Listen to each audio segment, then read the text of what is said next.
안녕하세요. 빌딩 부자로 가는 길 빌딩 로드 오동입니다. 자, 저번에 예고 드린 것처럼 청약 아파트 전문가를 모셨으니까 청약 얘기도 해야 되잖아요, 그죠? 자, 윤석열 대통령 시대인데 네, 청약은 어떻게 될 것 같습니까? 크게 영향을 안 받을 것 같아요. 똑같아요? 문재인 정부 때나 윤석열 정부 때나 똑같아요? 네, 점진적인 변화는 일단 있을 것 같지만 이 점진적인 변화가 전용 면적 작은 거 소형 평형 위주로는 이제 투기과열지구 서울은 100% 가점제잖아요. 추첨제를 도입한다라는 얘기가 있어요. 그거는 실제로 법이 어떻게 바뀔지에 따라서 이거는 좀 판도가 변할 것 같아요. 판도가 변한다는 건 추첨제를 노리는 청약자들이 엄청나게 쏟아지면 과열이 더 되겠죠. 그래서 청약 제도가 바뀌는 포인트를 저는 주목을 하고 있고, 크게 보면 이제 민간 아파트 확대 공급인데 당장 공급할 게 실은 많이 없어요. 문정부에서 예고한 것들은 계속 나올 거고, 예를 들면 재건축 분당과 목동 같은 일기 신도시 그걸 많이 규제를 풀어준다고 해도 당장 공급으로 연결되지 않잖아요. 그렇죠. 예, 그래서 이거는 아주 이제 중장기적으로 가야 되고. 네. 그리고 또 하나는 분양가 관련인데, 이제 서울의 민간택지 분양가 상한제가 적용돼서 신도시 개념에만 있던 분양가 상한선을 민간택지 재건축 재개발 아파트에 도입을 했잖아요. 이걸 풀어주느냐 여부도 좀 관건이에요. 그럼 내가 지금 무주택이면은 청약을 더 바라봐야 됩니까? 아니면 어떻게든 지금이라도 아파트를 사야 됩니까? 둘 다인 것 같아요. 저는 6개월, 1년 후를 계획해서 움직이는 거는 항상 피를 봤다고 생각을 하거든요. 둔주의 경우도 그래요. 둔촌주공도 4년 동안 기다리는 분 계신데 그 당시에 그냥 서울 청약 받았다고 하면 마음이 이렇게 안 아프죠. 그래서 그런 관점에서 본다면 어떤 계획을 세우는 것보다 지금 보이는 거 위주로. 그러면 지금 내가 가능한 걸로 해서 그냥 뭐 청약이든 아파트 그냥 매입이든 그냥 하는 게 낫다. 예, 맞습니다. 특히나 아직까지 금매가 많아요. 이제 요즘에 좀 윤석열 당선되고 난 다음에 다 금매물 좀 들어가고 그러지 않나요? 그것도 지역별로 큰 차이 있는데 분당 같은 데는 진짜 금매는 확 거래가 됐다고 들었고요. 그 외 지역은 그렇게 막 그렇잖아. 아직도 매수 심리가 그렇게 좋아지진 않았고 네이버 호가들 보면 금매성 매물들로 보이는 가격들이 아직도 있어요. 그럼 이제 보이는 대로 그냥 사라라는 결론인데 그럼 어디를 사야 됩니까? 컨셉을 잡아야 되는데요. 저는 좋아하는 게 아무래도 신축 분양권이다 보니까 그럼 서울에서 분양권 살 수 있냐? 없어요. 그렇죠. 그럼 입주 단지 중에서 입주권을 살 수밖에 없어요. 그래서 재개발 재건축을 이제 공부하면서 적정 간지 판단해서 사는 방법이 하나가 있고, 또 하나는 입주한 지 2년에서 4년 된 단지들이 있거든요. 신축 아파트. 예, 신축 아파트. 그런 매물들이 나오는 것. 아, 그러니까 매물이 나오는 아파트 단지를 바란 얘기네요. 네. 그죠? 그러니까 어쨌든 신축한 지 2년에서 4년 된 아파트다라고 하면은 그 소유하신 분이 이제 2년 거주도 했을 거고 네.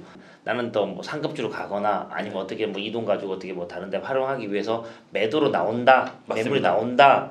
그거 나는 지켜보고 있다가 싹 잡아야 된다 이 얘기네요. 네, 그게 작년 8월 대출 규제 이후부터 지금까지 아직도 그 가격에 금매가 있는 단지가 꽤 많습니다.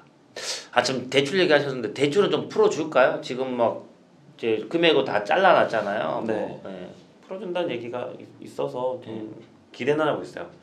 작년 하반기 9월부터 올해 3월까지의 거래량 부재가 결국 대출 때문이니까 대출 좀 더 해줄 때까지 기다려가지고 어쨌든 나는 내 돈으로 뭐 매입하기 좀 버거우니까 대출 더 해주면 그 대출 받아서 매입해야지라고 해서 이제 기다리고 있네요. 네, 맞습니다. 풀리는 은행도 하나둘씩 생겨나고 그걸 잘 모르고 아직도 대출 안 나온다고 생각하는 분도 있어서 약간 그런 심리 차이도 지금의 확 거래가 되지 않는데 일조한 것 같습니다. 그럼 이제 뭐 10억 미만의 이런 네. 어떤 뭐 중저가 아파트뿐만 아니라 15억 이상 돼 있는 아파트는 지금 대출이 안 나오잖아요. 네. 그것도 풀어줄까요?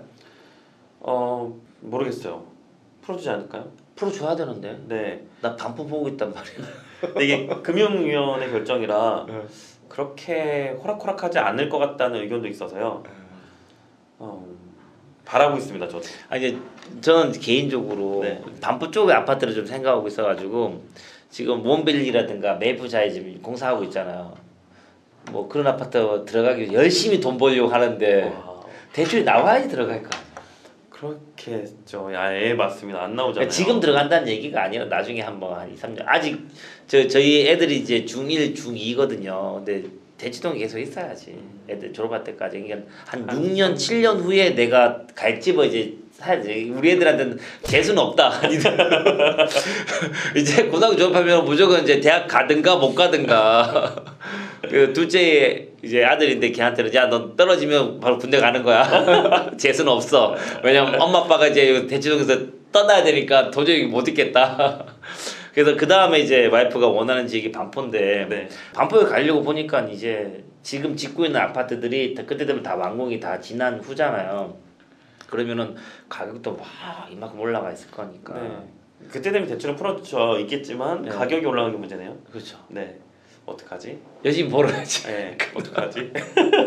어떤 분들은 그냥 전세 끼고라도 사라고 하시던데, 근데 또 문제는 또 이제 새 아파트가 이제 23년, 24년 되면 다 이제 완공이 되고 입주를 하니까, 그럼 23년도에 신축이 완공되고 난 다음에 그때 너무나 많은 공급 물량이 생기니까 네. 전세가가 좀 낮은 상태에서 형성이 될 거 아니에요. 꼭 그렇지도 않을 수 있습니다. 왜요? 일단은 장기 보유 특별공제를 무조건 받아야 되잖아요. 고가 주택은. 그쵸? 근데 그러려면 보유 거주를 해야 되는데 네. 오랫동안 살았던 조합원들의 장기 보유 특별공제 요건은 별도 찾아봐야 되겠지만 네. 어쨌든 이제 FM대로 가면 10년 거주 보유해야 네? 80%다 받잖아요. 아, 그래서 전세 안 주고 자기가 직접 들어가 산다? 네. 아, 근데 그분들 같은 경우는 또 안 팔 거 아니야. 매물이 안 나오지. 그렇죠. 예. 그래서 전세 공급이 많다는 건 반은 맞고 반은 틀릴 수도 있을 것 같아요. 전세 공급이 많지 않으니까 네. 내가 지금 걱정하는 건 좀 전세가 그 낮게 형성되진 않을 거다. 맞습니다. 난 전세 끼고 사야 되니까. 네. 보통 신축 아파트 같은 경우는 전세가율이 한 70% 정도 되나요? 강남은 거의 50% 선입니다. 그러니까 뭐 저처럼 이제 어쨌든 이제 더 상급지로 아니면 더 좋은 아파트로 옮기려고 아니면 평형을 좀 늘려서라도 옮기려고 하시는 분들은 어쨌든 자기가 있는 거 팔고 가야 되잖아요. 예. 그죠? 근데 팔고 가는데 내 것만 오른 게 아니라 그쪽도 올랐어. 네. 그러니까 주거 이전의 자유가 많이 지금 제한받은 상태죠. 그죠? 맞습니다. 다시 말씀드리면 신축이 많은 지역들 있잖아요. 예를 들면 은평구 쪽, 그다음 신길 뉴타운 쪽, 개포. 그러니까 물론 절대값이 비싸지 않지만 상대적으로 또 싼 구간이 나올 수 있어요. 예.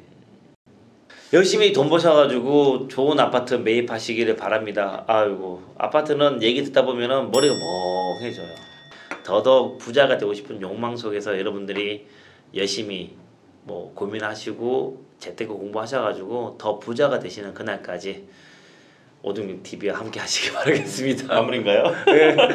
마무리해야 되지 않을까요? 네, 얘기를 하도 좀 많은 것 같아가지고 어떤 말씀 더 드려야 될까? 또 하고 싶은 얘기 있습니까? 우리 항상 마무리할 때쯤 되면 얘기하시더라고요. 그렇죠. 예. 예. 보통 들으시는 분들이 서울 분들이 많으시죠. 소액 분들이 좀 많죠. 왜냐면 건물에 사실 분들이 많으니까 그래서 뭐 좀 약간 좀 소액보다는 그래도 적당히 돈 있는 분들이 많이 들으시는 것 같아요. 자산가분들 어느 정도 건물도 있으시고 강남권 비싼 아파트 한 채 있으세요. 근데 성장한 자녀, 장성한 자녀, 30대 자녀가 있으시고 애들 사줄 거. 예. 그럼 이분들도 아마 분명히 청약 고민하실 거고 네. 사주는 것도 증여 이슈가 있으니까 일단 청약이 첫 번째에 이제 우선순위일 거란 말이죠. 그 경우에는 자녀를 세대주로 바꿉니다. 자녀가 세대주 되고 부모님이 60세가 넘어가면 이 자녀는 무주택 세대주가 돼요. 이때 청약 점수 몇 점이냐? 한 10점대 나올 건데요. 그래도 추첨제가 있고요. 추첨제는 전용 면적 60제곱 이하 미혼 가정 또는 1인 가구도 추첨제가 생애 최초에서 있어요. 그럼 이걸 적용한다고 하면 서울의 9억 이하 생애 최초 특별 공급을 60제곱 이하를 청약하시면 됩니다. 24평 이하로. 바늘 구멍이지만 그래도 가능성은 있죠. 뭐 운 좋으면 추첨되니까 맞습니다. 안 하는 것보다 낫네요. 네, 당첨되면 이때는 그때 저기 세대 분리시키면 되죠. 복잡해. 네. 또 하나는 서울에 주소지를 있으면서 다른 지역에 청약을 할 수도 있어요. 경기 지역, 인천 지역. 서울에 주소지면 경기도 못 하는 거 아닌가요? 경기도에서도 공공택지에 공공택지는 돼요? 네. 그러니까 공공택지는 신도시잖아요. 예. 지금 2기 신도시 송도 남아 있고 동탄, 검단, 오산세교 이런 데 2기인데 그런데 청약을 넣어도 돼요. 분양가도 송도 제역 다 싸요. 그렇게 추첨대를 노리고 하는 방법도 저는 강추하고 있습니다. 너무 머리 아프네요. 돈 벌기 쉽지 않은 시대에 살고 있는 것 같습니다. 그죠? 맞습니다. 예, 다행이라고 생각해요. 먼저 공부했던 게 지금 공부하면 머리가 너무 터질 것 같습니다. 오늘 또 뭐 자기 본인의 건물에 이어서 또 이렇게 아파트 청약까지 얘기해 주셨던 우리 원룡쌤 오셔서 너무 감사하고요. 마무리하도록 하겠습니다. 자, 지금까지 오중육 TV 시청해 주셔서 너무 감사하고요. 다음에 다른 영상도 꼭 시청해 주시기 바랍니다. 오늘 이만 마치도록 하겠습니다. 감사합니다.